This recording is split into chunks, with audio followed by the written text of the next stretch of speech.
오늘 본문을 가지고 부활의 소망을 간직하라, 부활의 소망을 간직하라는 제목으로 잠시 말씀 증거하겠습니다. 1885년 4월 5일이 그날이 있었습니다. 여러분 혹시 이 날이 무슨 날인지 아십니까? 그날은 부활절이었습니다. 또 이날은요, 언더우드 선교사와 아펜젤러 선교사가 우리나라의 첫 발을 디딘 날이었습니다. 두 선교사님들이 이 땅에 와서 이런 글을 남겼습니다. 기도문인데요. 부활절에 우리는 이곳에 왔습니다. 그날 죽음의 철장을 부수신 주님께서 이 민족을 얽매고 있는 사슬을 끊으시어 하나님의 자녀로 누릴 빛과 자유를 얻게 하소서. 이 선교사님들이 왜 머나먼 땅, 또 잊혀진 민족에게 왔을까요? 부활의 소망 때문이었습니다. 천국이 없고 생명의 부활이 없었으면 결코 오지 않았을 것입니다. 안식년을 맞아 한국에 오시는 선교사님들이 한결같이 하시는 말씀이 있습니다. 한국이 너무 좋다는 것입니다. 우리 교회가 후원하고 있는 라오스의 김재명 선교사님 가정도요, 다음 달이면 이제 다시 안식년을 마치고 선교지로 돌아가십니다. 얼마 전에 통화를 했습니다. 한숨을 쉬더라고요. 이제 돌아갈 날이 얼마 남지 않았기 때문에 그렇더라고요. 제가 그래서 한마디 했습니다. 가기 싫으면 가지 마라. 선교사 그만둬라. 그랬더니 하시는 말씀이 그래도 돌아가려 한다. 왜 이분들이 선교사님들이 안식년을 마치고 돌아가려고 할까요? 천국이 없다면, 부활이 없다면 그들은요 돌아가지 않을 것입니다. 부활 후에 누리게 될 천국에 대한 이 삶의 소망 때문에, 천국 소망, 부활 소망 때문에 오늘도 선교사님들은 선교지로 향해 갈 수 있는 용기를 얻는 것입니다. 이런 생각을 해봅니다. 어쩌면 선교사님들이 진짜 진정한 투자가다. 왜요? 썩어질 것에 투자하는 인생이 아니라 썩지 않을 영원한 인생에 투자하는 것이기 때문이지요. 천국과 부활을 소망하며 주의 일에 힘쓰고 그리고 수고하는 것은 영적인 확실한 투자입니다. 자, 그렇다면 저와 여러분들이 선교사님들처럼 또 오늘 본문의 바울처럼 부활 소망을 간직하며 살 수 있기 위해 우리는 어떻게 해야 할까요? 그러기 위해서는 예수님의 부활의 이 진정한 의미와 특징을 우리가 잘 알아야 할 것입니다. 그래서 이 시간 성경 말씀이 우리에게 말씀하시고 도전하시는 예수님의 이 부활이 왜 소망이 되는지 살펴보도록 하겠습니다.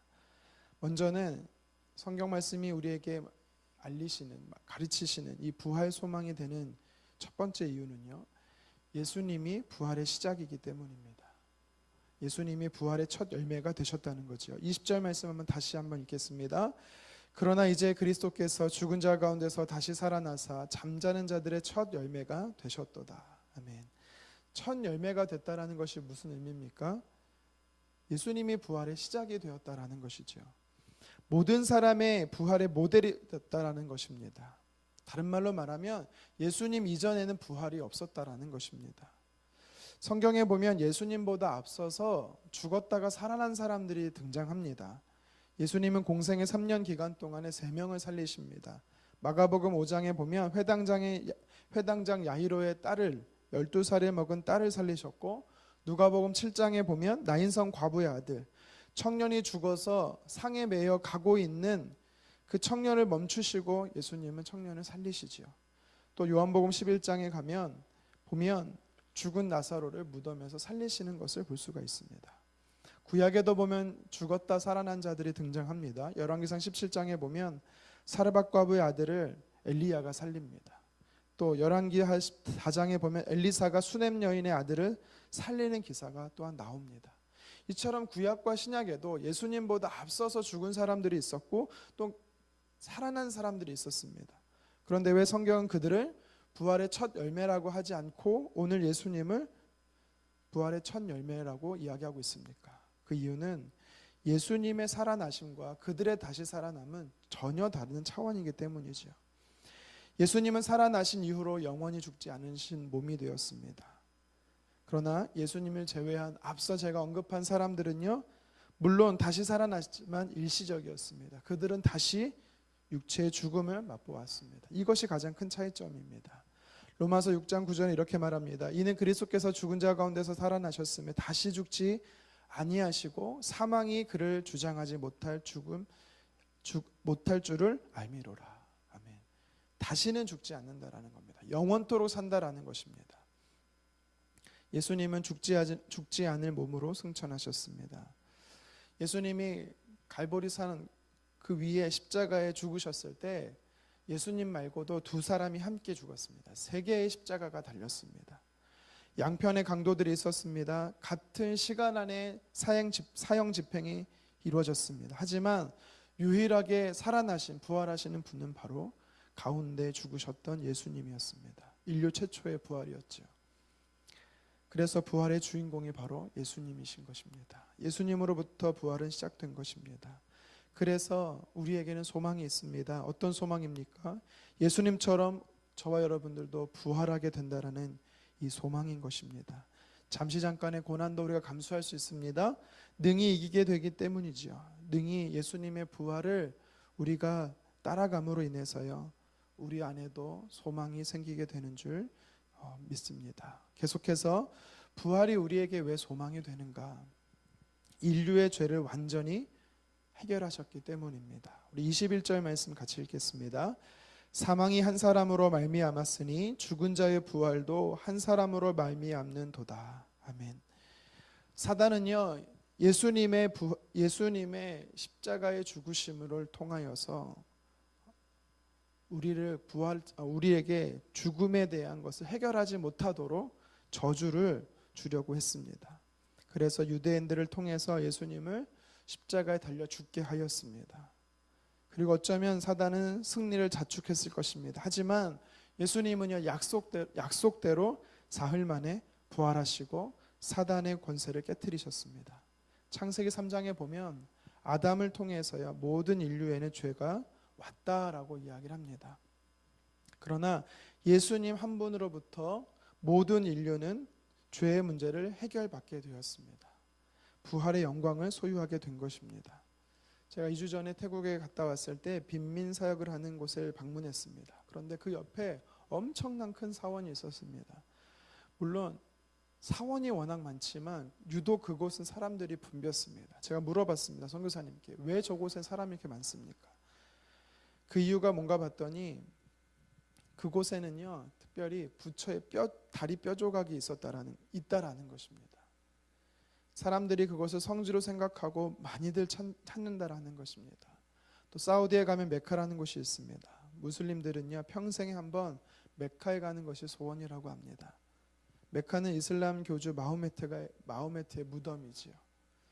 공자의 무덤은 공린이라는 곳에 또한 있습니다. 세계 4대 성인이라고 말하는, 예수님을 포함해 세계 4대 성인이라고 말하는 사람들의 무덤이 있습니다. 그리고 그곳의 무덤에 주검이 있습니다. 그러나 유일하게 무덤이 빈 곳이 있습니다. 어쩌면 예수님의 무덤은 정확히 그곳이 맞는지도 모릅니다. 그런데 유일하게 예수님만 그곳에 계시지 않습니다. 왜요? 예수님은 살아나셨기 때문입니다. 이런 예화가 있습니다. 신실한 기독교인과 무슬림이 만나 이야기를 합니다. 무슬림 사람이 이렇게 자랑합니다. 사우디 메카에 가면 우리 교주 마호메트의 무덤이 있다. 하지만 너희 교주 예수의 무덤은 비어 있다. 우리 교주의 무덤은 굉장히 웅장하고 화려하고 아름답다. 이 이야기 끝에 신실한 기독교인이 이렇게 얘기를 합니다. 그것이 바로 진짜와 가짜의 차이다. 무덤에 아직 있다라는 것은 사람으로 죽었다라는 것이고, 무덤이 비었다라는 것은 하나님으로 다시 살아나셨다라는 것이다. 바로 부활하셨다라는 것이다. 그렇습니다. 예수님만이 유일하게 우리의 부활의 시작이 되었고, 부활하심으로 죄의 문제를 해결하신 분임을 우리는 기억해야 될 것입니다. 우리 눈앞에 가로막는 것은, 가로막고 있는 장애물은요, 우리의 눈으로 극복할 수가 있습니다. 경적과 같은 위험한 소리는요, 음성은 소리로 들음으로 인해서 극복할 수가 있습니다. 보지 못하고 들리지 않는 것은 코로 냄새 맡음으로 극복할 수 있습니다. 이와 같은 원리로 인간에게 닥친 죽음의 문제는 어떻게 해결할 수 있습니까? 바로 부활을 통해서 죽음의 문제를 해결할 수 있는 것입니다.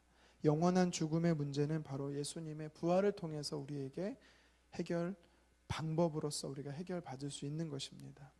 로마서 5장 8절은 말합니다. 우리가 아직 죄인되었을 때에 그리스도께서 우리를 위하여 죽으심으로 우리에 대한 자기의 사랑을 확정하셨다. 우리가 잘 아는 말씀이죠. 이 말씀 이어서 로마서 5장 10절은 이렇게 얘기합니다. 곧 우리가 원수 되었을 때에 그 아들의 죽으심으로 말미암아 하나님으로 더불어 화목하게 되었다. 그리고 화목된 자로서 더욱 그의 살아나심으로 말미암아 구원을 받을 것이니라 라고 성경은 말합니다. 그의 살아남으로 말미암아, 다시 말해 부활로 말미암아 우리가 구원을 확신받는다라는 것입니다. 예수님의 십자가의 죽으심과 부활이 바로 우리에게 죄의 저주를 끊고 영원한 구원을 소유하게 되는 약속의 선물인 줄을 믿으시기를 바랍니다. 마지막으로 예수님의 부활이 우리의 왜 소망이 되십니까? 그것은 바로 우리와 예수님이 연합하기 때문입니다. 부활을 통해서 우리가 연합하게 된다는 것이죠. 22절에 이렇게 말합니다. 아담 안에서 모든 사람이 죽은 것 같이 그리스도 안에서 모든 사람이 삶을 얻으리라. 아멘. 연합한다라는 것은 다른 말로 말하면 22절에 바로 그리스도 안에서 산다라는 것입니다. 그리스도 안에 거한다라는 것입니다. 예수님은 죽음을 이기시고 3일 만에 살아나셨지만 만약 그것이 나와 예수님과의 관계가 없는 것이라면, 아무 소용이 없다라면 무슨 의미가 있겠습니까? 바로 나와 예수님과의 관계가 있다라는 것입니다. 예수님의 십자가는 나의 십자가가 되고 예수님의 부활이 나의 부활이 된다라는 것입니다. 예수님의 십자가의 부활은요, 우리에게 소망이 있습니다. 22절에 보니까 모든 사람이 삶을 얻는다라고 말하죠. 모든 사람이 삶을 얻는다. 그런데 그리스도 안에서, 이 그리스도 안에서라는 것은요, 신비적인 연합을 말합니다. 바울이 다메섹 도상에서 환상을 통해서 예수님을 인격적으로 만나고 예수님과 연합하게 되는 것입니다. 그게 그리스도 안에 거하는 것입니다. 또 그리스도 안에 거하는 것이 무엇입니까? 예수님을 내 삶의 중심으로 모시고 산다라는 것입니다. 갈라디아서 2장 20절의 말씀과 같이 이제는 내가 사는 이유가 바로 그 그리스도 나를 위해서 죽으신 하나님의 아들을 그 믿는 믿음 안에서 사는 것, 그것이 바로 내 안에 그리스도를 모시는 삶, 다시 말해 연합한 삶을 이야기하는 것이지요. 23절에는 부활의 순서가 나옵니다. 먼저 예수님이 부활하시고 그리고 예수님과 연합된 자들이 부활하게 된다라고 말합니다. 그리고 24절 상반절에는 믿지 않는 자들도 부활하게 한다라고 말합니다. 그러나 차이가 있습니다. 그리스도 연합한 자와 그렇지 않은 자의 차이가 있습니다. 그것이 뭡니까? 연합한 자들은요, 영원한 천국을 소망하게 됩니다. 그러나 26절에서 말하는 것처럼 연합되지 못한 자들은 영원한 사망, 심판이 그들에게 있는 것입니다. 그리스도와 연합하면, 그리스도와 연합한 자는요, 부활을 선물로 받습니다. 예수님의 부활은 역사적 사실입니다.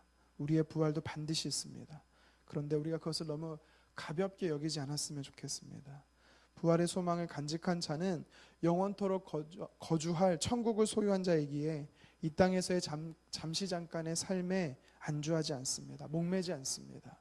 부활의 소망을 간직한 자는 참 자유가 무엇인지 알기 때문에 이 땅에서의 참 자유의 삶을 누리게 됩니다. 부활 소망을 간직한 자는 예수님과 연합한 삶을 매일 살게 되는 것입니다. 이러한 부활 소망이 주는 은혜를 저와 여러분 누리기를 간절히 축원합니다. 마지막 날 하나님의 천사장의 소리와 나팔 소리가 울리게 될 것입니다. 그때 저와 여러분들은 하나님 앞에 서게 될 것입니다. 그날을 우리가 영원토록 소망하며 살아가기를 간절히 원합니다. 부활 소망을 간직하며 오늘도 승리하시는 저와 여러분 되기를 주님의 이름으로 축원합니다. 기도하겠습니다.